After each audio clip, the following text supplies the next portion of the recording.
Nobody at the table moved. Not his driver, not the two men who had preceded him into the dining room and stationed themselves near the windows like decorative columns that happened to carry concealed weapons. Not the restaurant manager, who had gone the color of old plaster the moment the black car pulled up outside. The only person who moved was the woman at the corner table, who did not look up from her spreadsheet. "This table isn't available," Penny Ashworth said. The man who had just sat across from her, without asking, said nothing. Penny finished the line she was working through, clicked her pen, and finally looked up. He was in his early 40s. Dark suit, no tie, the kind of watch that didn't need to advertise what it cost. He was watching her with an expression she couldn't entirely read, which was unusual, because Penny was very good at reading expressions. Numbers told you what they were. People usually did too, if you paid attention. "There are 4 empty tables by the window," she said. "I can see them from here." Behind him, near the bar, the restaurant manager made a sound like a man swallowing his own tongue. The man across from her tilted his head slightly. "I'm aware of the other tables." "Then you know where to find one." Nobody breathed. One of the men by the window had gone rigid in a way that suggested this moment was deeply outside his professional experience. The man across from her looked, briefly, at the spreadsheets covering the table between them.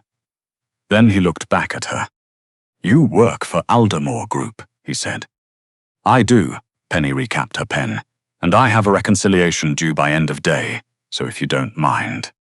Someone near the bar said it quietly, not loudly enough to be certain of, just a name, low and careful, 2 words. She caught the second one, Drace. Penny had worked for Aldermore Group for 3 years. She had never met the man whose name was on the parent company 3 levels up. She had seen photographs once. In a financial filing she'd been cross-referencing. Dark hair still as a held breath. She looked at the man, sitting across from her spreadsheets. Her stomach did something complicated. Corrado Drace watched the recognition arrive on her face, the way a man watches weather change on the horizon, unhurried, already knowing what comes next. Penny set her pen down on the table with a small, precise click. Then she picked up the report she'd been annotating and slid it across to him, open to a page near the back, 1 line circled in pencil. He looked at it, then at her.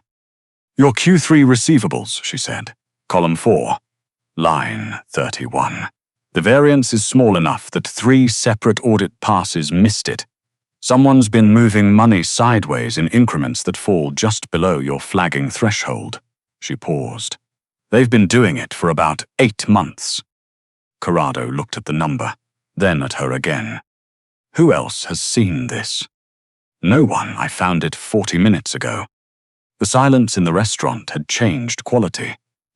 His men were still near the windows. The manager was still behind the bar. But the air was different now, less like a room waiting for something bad to happen, and more like a room that had just heard something unexpected.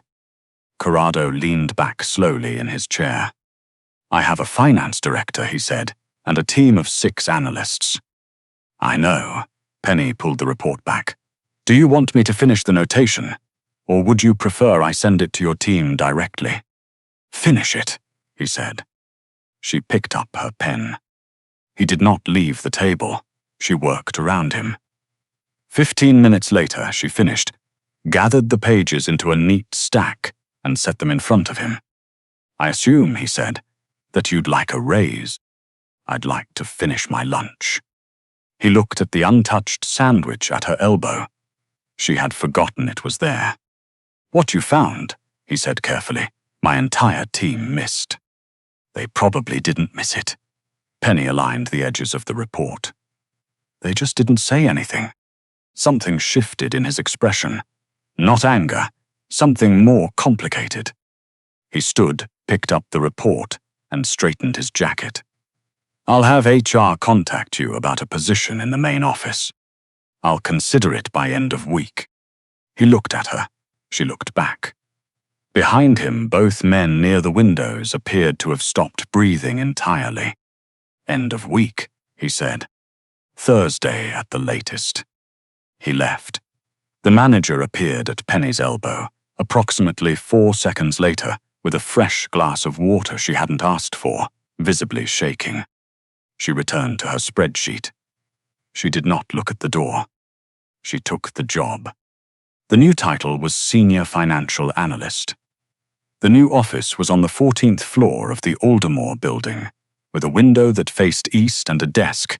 She chose herself from the office supply catalogue because nobody told her she couldn't. She brought her own stapler. She hung nothing on the walls. The space was exactly the way she liked things: organized, functional, and free of unnecessary ornamentation. Corrado Drace came by the following Tuesday. He knocked, which was either good manners or a trap. Penny told him to come in and did not stand up. "I had some questions about the Q4 projections," he said. She gestured to the chair across from her desk. He sat. The questions were detailed and specific and proved he had read every page of her analysis, which she noted. 27 minutes later, when the questions ran out, she slid a small handwritten slip across the desk. He picked it up. "Read it. You're billing me for this meeting. You ran 7 minutes over the 20-minute standard consult window. This is my building. This is my office," she recapped her pen. "The rate is $40 per additional 30 minutes. You were 7 minutes over, which I've rounded down as a courtesy." He looked at her for a long moment. Then he took out his wallet and set 2 20s on her desk. She accepted them without comment. He came back Thursday, then the following Monday. Each time, he knocked. Each time, the questions were genuine. She could tell, because she had spent 3 years learning the difference between numbers that meant something and numbers that were decorative, and conversations worked the same way. He asked things he actually needed to know. She answered honestly, which she gathered was not universal in his experience. When he ran over 20 minutes, she invoiced him. He paid every time without argument. His finance director, a man named Elton who had been with the organization for 11 years, came by her office once with an expression like a man who has found something in his refrigerator that shouldn't exist. The senior staff doesn't typically. He started. In Vof, Penny finished. "Charge the yes." "I invoice for my time," she said pleasantly. "It's in my employment contract, Addendum C. If you have concerns, HR can clarify." He didn't come back. Corrado, when she mentioned it later, said nothing. But Elton's access to her floor was quietly revised the following week, which she decided not to ask about. Flynn Merritt joined the analysis team in October. He was 32, easygoing, the kind of person who remembered how other people took their coffee without being asked. He started bringing Penny a cup every Tuesday and Thursday, the days she usually worked through lunch. Light roast, oat milk, no sugar. Correct on the first try. "How did you know?" she asked the first time. "I pay attention," he said, smiling in a way that was uncomplicated and warm. She liked uncomplicated. She had enough complicated in her spreadsheets. Flynn was easy to talk to. He didn't make the entire hallway rearrange itself when he walked through it. Nobody checked their phones nervously when he entered a room. His coffee cost 4.50 cents at the cart downstairs, and he never once seemed to calculate what it meant beyond a cup of coffee. The following Wednesday, Penny arrived at her office to find a cup on her desk that she had not ordered and had not seen Flynn deliver.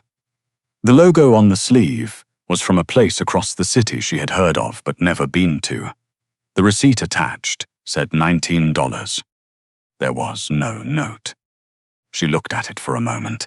Then she sent an email to Corrado Drace's assistant with an invoice for unsolicited desk delivery, unauthorized use of personal workspace, $19. He responded 40 minutes later. That was a gift. She wrote back, "I don't accept gifts from clients." His response, I'm not a client. I'm your employer. Hers Addendum C applies to all parties. Invoice stands. There was a pause of 11 minutes. Then, noted. The payment appeared in her account that afternoon. $19 plus an administrative processing fee she hadn't charged, which meant he had done the math himself and added it. Flynn noticed the cup.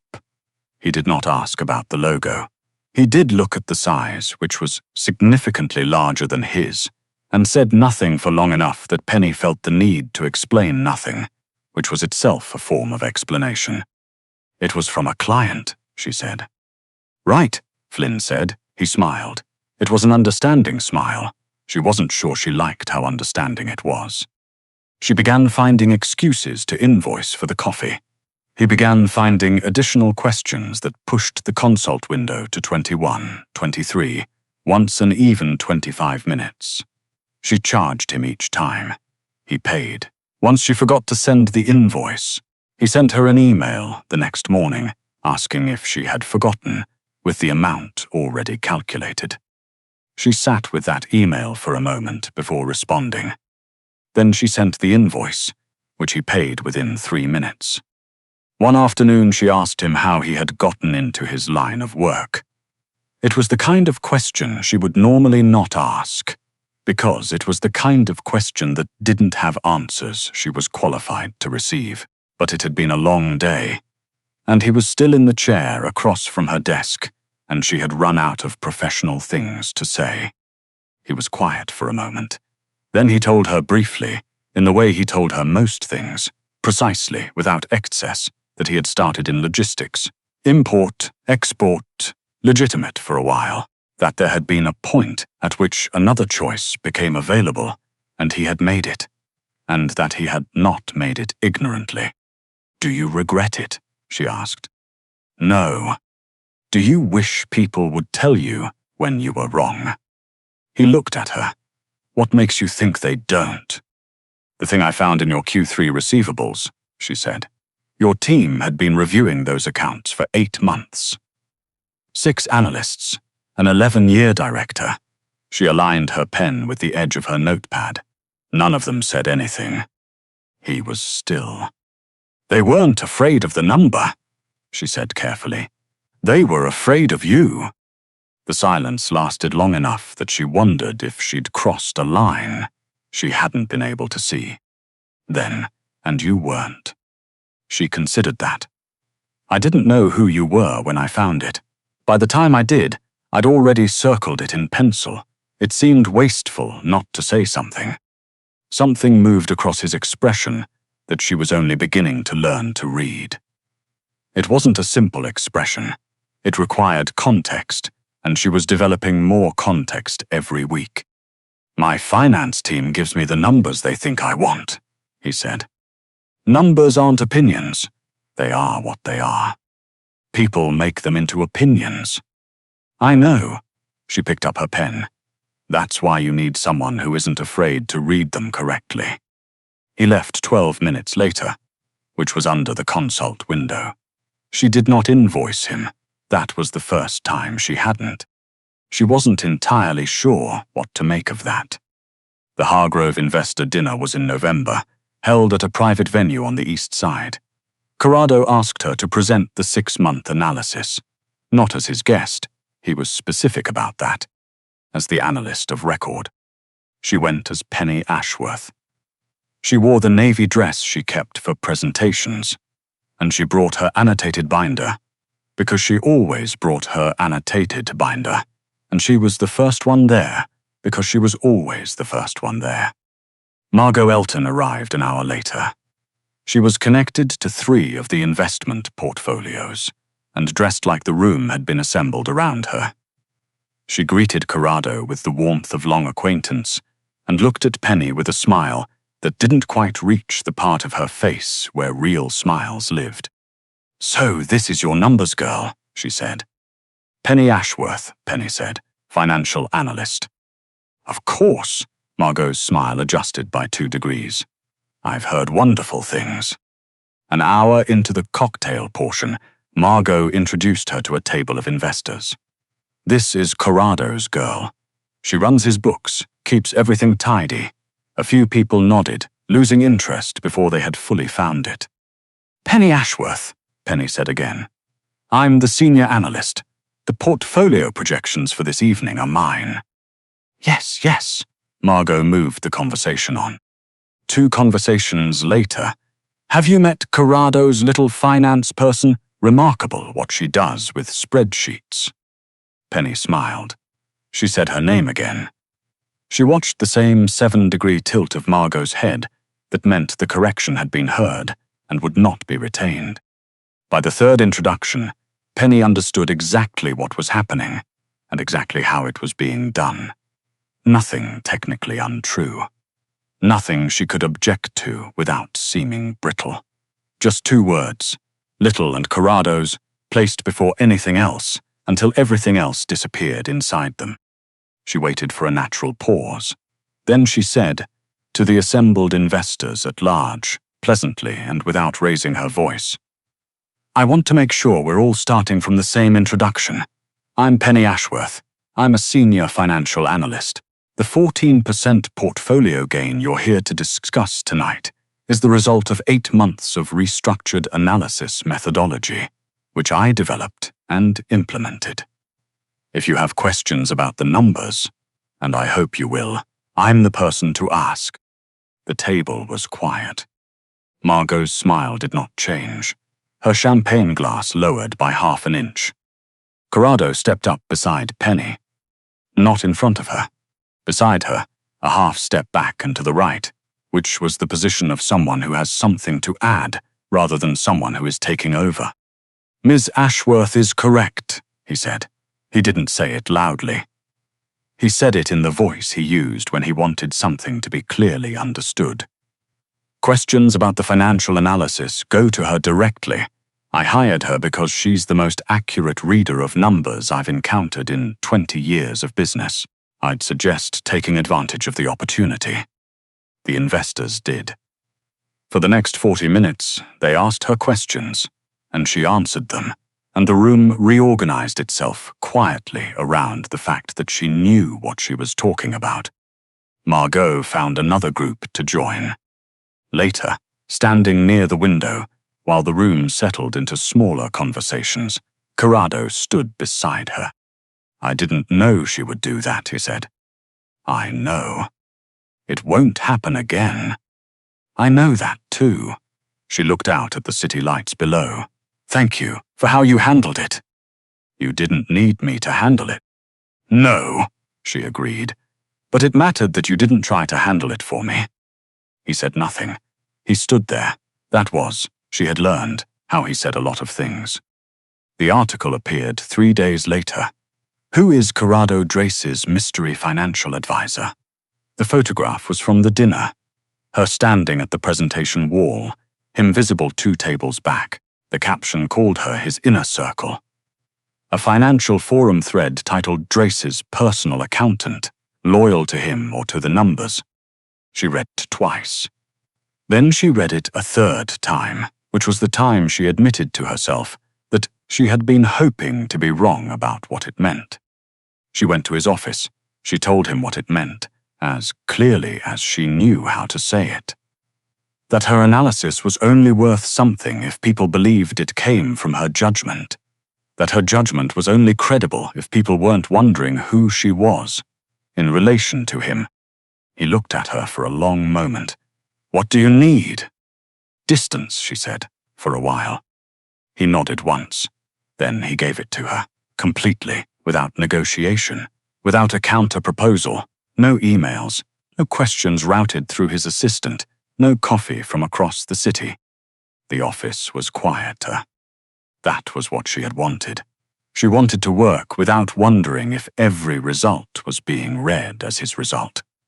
She wanted her name attached to her work, in a way that had nothing to do with his name. That was still what she wanted. She was just also noticing, more than she had expected to, that the specific kind of quiet his absence made was different from regular quiet. Ordinary quiet was just silence. This kind had a shape to it. Flynn asked her to dinner in the 3rd week. Not working lunch, a real dinner, an invitation with a specific time and a restaurant name and no business agenda. She told him she needed a few more days. She had meant to say yes. She sat at her desks after he left and examined the fact that she had not said yes with the same attention she gave discrepancies in revenue reports. She thought about a man who had paid an invoice for $19 plus a fee she hadn't charged.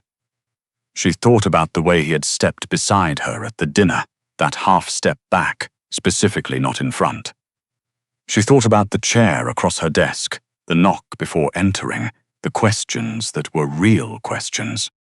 She thought about a man who had made an entire city's worth of organizations wait for him, and had still, the first time she'd told him to find his own table, found his own table. She called Flynn back. She asked for a little more time, he said kindly, to take it. Corrado came in on a Tuesday morning, 3.5 weeks after she'd asked for space. He knocked. She told him to come in. He was carrying a folder she recognized as one of her own report templates, the Q1 preliminary she'd started last month. He sat in the chair across from her desk and placed it in front of her. She opened it, reviewed the columns, checked the totals, found no errors, no discrepancies, no anomalies of any kind. She had him turn to section 3 while she compared 2 lines she'd been uncertain about. Everything was correct. She set the folder down. What's wrong with this report? Nothing. She looked at him. Nothing. No. Then why did you bring it to me? Corrado Drace, who ran a financial organization across 3 states and had not been uncertain about a business decision in approximately a decade, looked briefly like a man who had prepared the wrong answer to the right question. I needed a reason, he said. The folder sat between them. She looked at it, then at him. You oversee 43 business entities, she said, and this is what you came in with. Yes. A flawless preliminary report. I noticed it was flawless before I brought it. That's what took me so long. She almost smiled. She pressed it back. The first time you came to my office, she said, you had a legitimate question about column projections.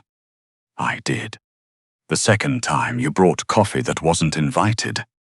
I remember.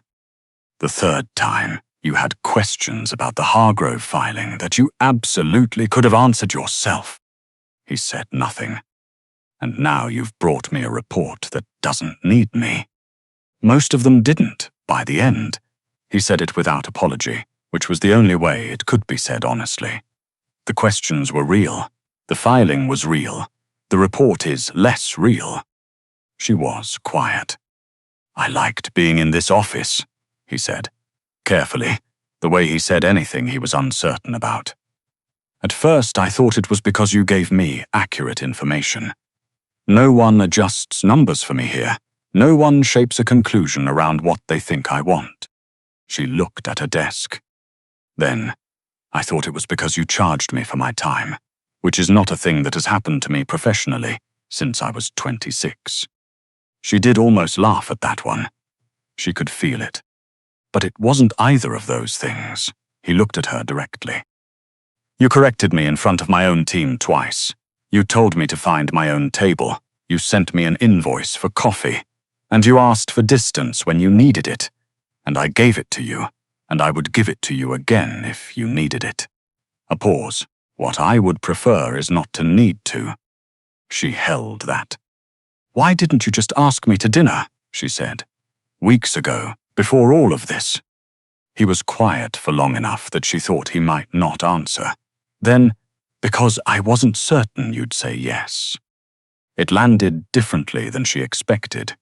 Not power, not confidence. Just the plain, unguarded truth of a man who had gotten very accustomed to outcomes he could control, admitting that this one was not his to control. He had given her space because she asked. He had come back without assuming her answer. He was sitting in her office with a report he had checked for errors before bringing it, because he had no errors to offer, and he was still here, waiting. Dinner, she said. He looked at her carefully. That's a yes. Something in his face eased. He was good at controlling his expressions. She was better at reading them than most. She picked up the folder and set it aside. Consultation fee still applies. He reached for his jacket, for a report with nothing wrong in it. I checked it twice. How much? She smiled. $40. He paid. She already knew they had a chance. 3 months later, her office door had a new nameplate. Penelope Ashworth, Chief Financial Analyst. She had not asked for the promotion. She had simply made it impossible to justify the old title. He came in twice a week, sometimes 3 times. He always knocked. He always took the chair across the desk, not the one beside it. She finished what she was doing before she acknowledged him. That was the deal. He had agreed to it in the first week, and had not broken it since. Flynn still brought coffee on Tuesdays. He had made a graceful peace with the geometry of the situation in a way Penny genuinely respected. Corrado noticed one Tuesday and said nothing until she looked up. Flynn's coffee is from the cart downstairs, she said without him asking. I'm aware. It's $4.50. He said nothing. Yours was 19. A small silence. And? You're winning by $14.50. Significantly. She laughed. A real one, quick and warm, the kind that surprised her as much as him. He went completely still in the way she had learned to recognize. The way he went still when something caught him off guard in a direction he hadn't braced for. Then he smiled. Not the one he used in meetings. Not the controlled, minimal version that told rooms he was not displeased. The actual one, brief and unguarded, there and gone in the space of a breath. It was enough. She picked up her pen. Your 20-minute window starts now. He settled back in the chair. What are we reviewing? Q2 receivables. Anything unusual? Not yet, she said, but I'll tell you when I find it. And he believed her. That in the end was everything.